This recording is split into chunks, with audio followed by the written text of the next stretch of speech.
और सत्तू तुम आओ आओ। अब हम तो कह रहे इसका एक फोटो हो जाए। हाँ भाई साहब। अरे लेकिन फोटो में सब लोग स्माइल करना। एक दिल है जो डिफरेंट डिफरेंट बॉडीज में धड़क रहा है। तुम एड़ी चोटी का जोर लगा लेना मोगरा, लेकिन तुम इन तीनों भाइयों को और इस परिवार को कभी अलग नहीं कर पाओगी, ठीक है?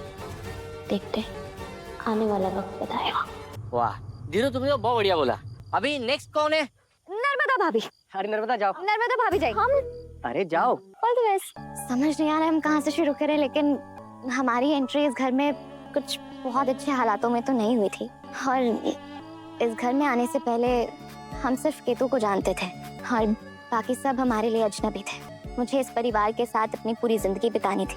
हम सिर्फ इतना जानते थे कि हम केतु से बहुत प्यार करते हैं और केतु हमसे बहुत प्यार करते हैं। लेकिन हमें इस बात का कोई आइडिया नहीं था कि आप लोगों का दिल जीत पाएंगे या नहीं। लेकिन विधु माँ ने और पापा ने हमें सिर्फ अपनी बहू का नहीं, बेटी का दर्जा दिया।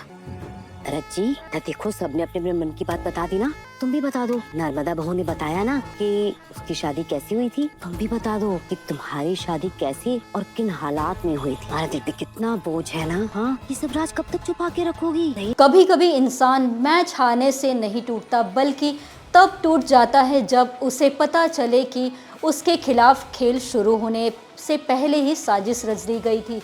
आज रज्जी और मोगरा के बीच हुआ मुकाबला भी कुछ ऐसा ही था। जी हाँ, मैच शुरू होने से पहले ही दोनों एक दूसरे से हैंडशेक करती हैं और पूरा परिवार दोनों को चीयर करते हैं नज़र आता है। लेकिन किसी को अंदाज़ा नहीं होता कि इस खेल के अंदर एक छुपा हुआ धोखा भी है। जैसे ही मुकाबला शुरू होता है, मोगरा अचानक लाजवंती की बात कर रज्जी की आंखों में नमक फेंक देती है।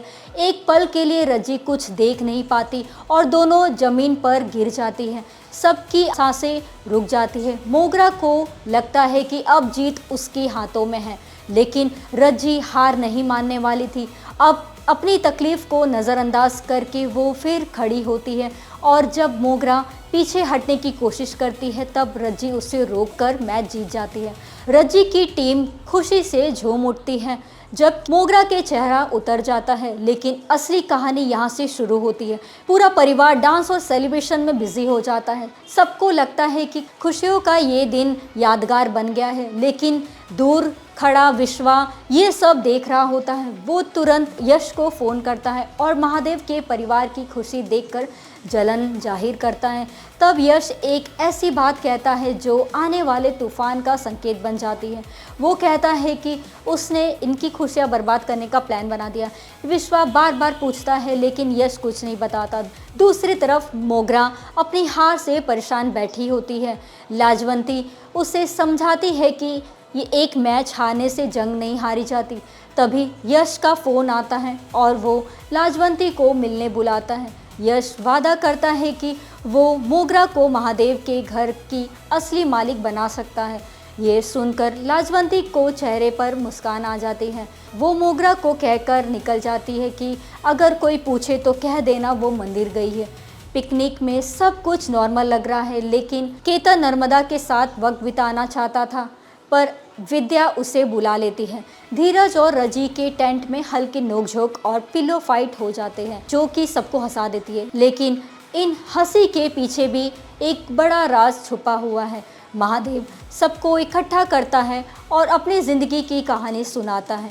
वो बताता है कि बचपन में अनाथ होने के बाद उसने कितनी मुश्किलें देखी हैं और कैसे आज उसका परिवार ही उसकी सबसे बड़ी ताकत है। उसकी बातें सुनकर सब इमोशनल हो जाते हैं, लेकिन उसी वक्त यश और लाजवंती की मुलाकात में एक ऐसा सच सामने आता है जो पूरे घर को हिला सकता है। यश बताता है कि रज्जी और धीरज की शादी ज़बरदस्ती हुई थी। ये सुनकर लाजवंती की आंखें फट जाती हैं। अब उससे समझ आ जाता है कि इस सच का इस्तेमाल करके पूरे परिवार को तोड़ा जा सकता है।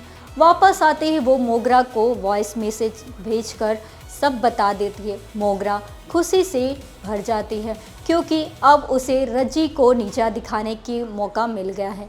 और जब लाजवंती विद्या से बात करते हुए उस पर शक जताती है, तब विद्या घबरा जाती है।